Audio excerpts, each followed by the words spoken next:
اب ہمارے سامنے یہ چیز بھی کلیئر ہونی ضروری ہے کہ نامحرم میں کون کون شامل ہوتے ہیں۔ چچا زاد بھائی، پھوپھی زاد بھائی، ماموں زاد بھائی، خالہ زاد بھائی، یہ جتنے بھی کزن جو ہوتے ہیں وہ تمام نامحرمات میں ہمارے شامل ہوتے ہیں۔ دیور، جیٹ، بہنوئی، نندوئی اور پھوپھا، خالو، شوہر کا چاچا، شوہر کا ماموں، شوہر کا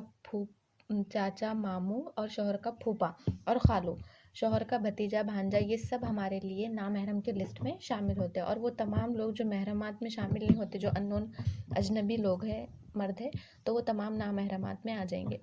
تو یہاں پر ہم کو سمجھنے کی ضرورت ہے کہ محرم کے سامنے ہم سطر میں آئیں گے اور نامحرم کے سامنے ہم پردے کے جو ہے سو حدود میں آئیں گے۔ اب کچھ ہمارے سامنے ایسے بھی مسائل آ سکتے ہیں کہ اگر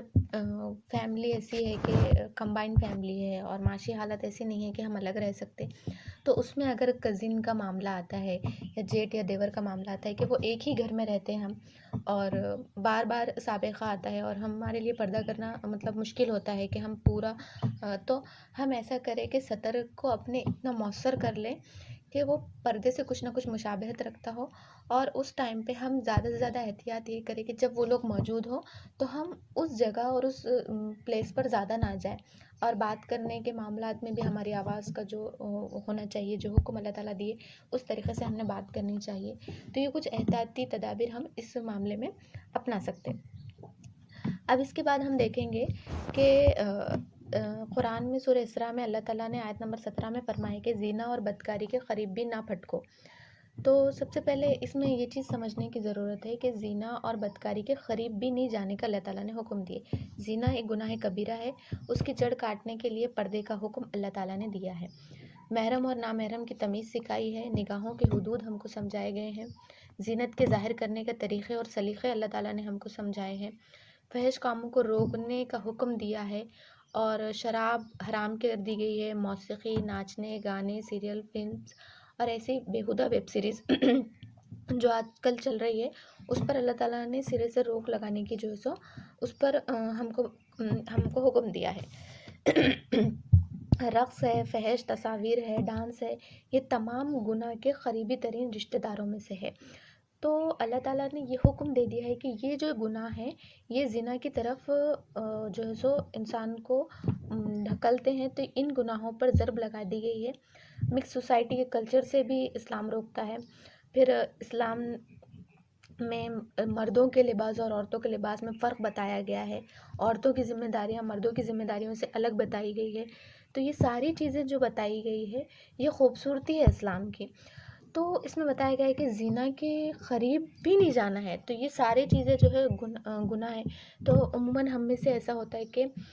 کچھ لوگ میوزک کے ایڈکٹ رہتے ہیں، کچھ لوگ سیریل کو لے کر ایڈکٹڈ ہو جاتے ہیں۔ تو یہاں پر ہم کو یہ بتایا جا رہا ہے کہ یہ گناہوں میں مت پڑو، کیونکہ یہ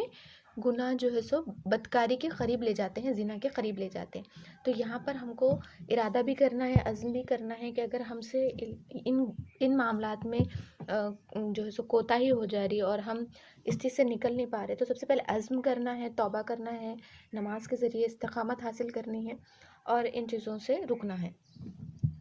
سورہ نور کی آیت نمبر 21 میں ہم کو ملتا ہے، اللہ تعالیٰ بتاتے ہیں اس کے اندر کہ اے لوگوں جو ایمان لائے ہو، شیطان کے نقش قدم پر نہ چلو، اس کی پیروی کوئی کرے گا تو وہ اسے فحش اور بدی ہی کا حکم دے گا۔ اگر اللہ کا فضل اور اس کا رحم و کرم تم پر نہ ہوتا تو تم میں سے کوئی شخص پاک نہ ہو سکتا تھا، مگر اللہ ہی ہے جسے چاہتا ہے پاک کر دیتا ہے، اور اللہ سننے والا اور جاننے والا ہے۔ یہاں پر سب سے پہلے بتا دیا جا رہا ہے کہ آیت میں جو اللہ تعالیٰ پر ایمان رکھتے ہیں ان کا شیوا یہ ہوتا ہے کہ وہ شیطان کی پیروی نہیں کرتے۔ شیطان نے کیا کیا تھا؟ شیطان نے سب سے پہلے یہ کیا تھا کہ جو اللہ تعالیٰ نے اس کو حکم دیے تھے اس حکم کی اس نے خلاف ورزی کی تھی، اور دوسرا اللہ تعالیٰ کی ناشکری اور ناقدری اس نے کی تھی۔ پھر آیت میں آگے بتایا جا رہا ہے کہ فحش اور بدی کا وہ حکم دیتا ہے۔ تو اس آیت میں جو فحاشا جو لفظ آیا ہے اس کے معنی ہے بے حیائی،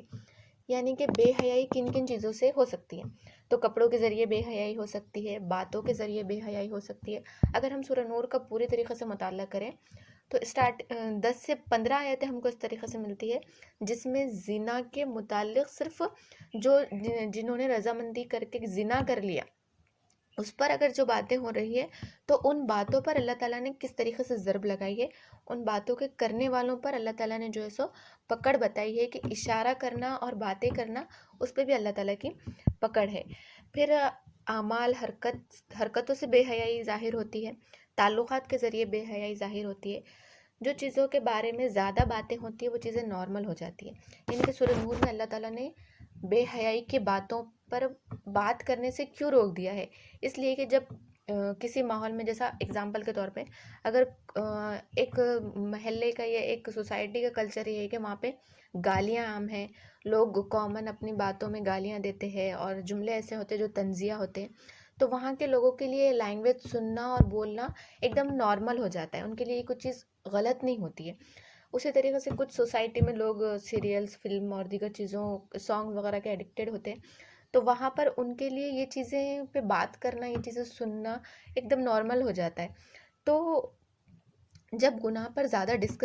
ڈسکشن ہوتا ہے، باتیں ہوتی ہے، تو وہ گناہ لوگوں کے اندر عام اور نارمل ہو جاتا ہے، اور لوگوں کے ذہن یہ بن جاتے ہیں کہ انسانوں کی اکثریت جب یہ گناہ کر رہی ہے تو یہ نارمل ہے۔ جس طریقے سے ہم دیکھتے ہیں کہ آج کل کالجز وغیرہ، اسکول وغیرہ میں جو ہے عموماً کسی کے افیئر کے تعلق سے، چکر کے تعلق سے جو باتیں ہوتی ہے، تو یہ چیز آج دھیرے دھیرے وہاں کے جو ہے ماحول میں بڑھتی چلی جا رہی ہے، جس کی وجہ سے تعلیم کا جو اصل مقصد ہے وہ ہٹتا چلا جا رہا ہے، اور یہ جو تعلیمی ادارے جو ایک اصلاح کا جو ذریعہ تھے، تعلیمی ادارے، وہ بیراہ روی کے مرکز بنتے چلے جا رہے ہیں۔ تو یہاں پر یہ چیزیں ہم کو سمجھنے کی ضرورت ہے، اور یہاں پر خود کی بھی اصلاح کرنے کی ضرورت ہے، اور ہمیں دعوت کے نقطہ نظر سے بھی اس میں اصلاح کے پہلو کو سامنے رکھنا ہے۔ اب ہم نے دیکھ لیا کہ حیا کتنی اہم ہے، حیا کے جو ہے سو کیا کیا چیزیں ہمارے سامنے ہیں، کہ عقیدے میں حیا ہونی چاہیے، نگاہوں میں حیا ہونی چاہیے، زینت چھپانے میں حیا کا رول ہے، اور محرم کے ساتھ معاملات کرنے میں، ستر میں رہنے میں حیا ہے، اور نامحرم سے جب معاملات ہوں گے تو اس میں آواز کو پست نہیں رکھنا ہے، اور اپنی زینت کو چھپانا ہے، اس کے اندر حیا ہے، پردہ کرنے سے حیا جو ہے سو ہوتی ہے، اور پھر جو گناہ ہیں وہ بے حیائی پر اکساتے ہیں۔ تو یہ ساری چیزیں ہم کو پتہ چلی ہے کہ یہ حیا ہے، تو حیا کی امپورٹنس ہمارے ذہن میں آ چکی ہے، اور ہم انشاءاللہ ارادہ اور عزم کرتے ہیں کہ ہم حیا کے دامن مرتے دم تک رہیں گے، حیا کے دامن میں۔ تو اب حیا کو مضبوطی کیسے ملے گی، یہ بھی ہمارے ذہن میں ایک سوال ہونا چاہیے۔ تو قرآن سورہ عنکبوت آیت نمبر 45 میں اللہ سبحانہ تعالیٰ فرماتے ہیں کہ